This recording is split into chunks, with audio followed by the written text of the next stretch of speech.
चला तर मंडळी, आज करणार आहे आपण वांग्याची भरलेली वांग्याची भाजी.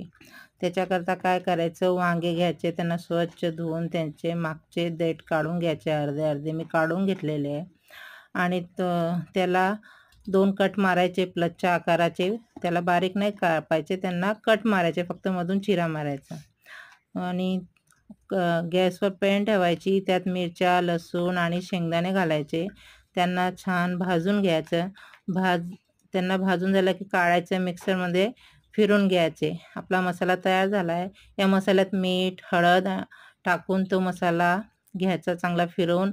आणि पॅनमध्ये तेल टाकायचं, राई, जिरे, कढीपत्ता घालायचा आणि वांगे घ्यायचे कापलेले. त्यात आपला तो मसाला तयार केलेला भरायचा आणि त्या तेलामध्ये सोडायचे. एक एक करून सगळे वांगे भरून तेलामध्ये सोडायचे. आपल्याला साधारणतः सगळे मसाले आपले झालेले. आता ते मसाले 5 मिनटं तरी आपण त्याला झाकून ठेवू. 5 मिनटं झालेले, आपले वांगे छान वाफलेले आहे.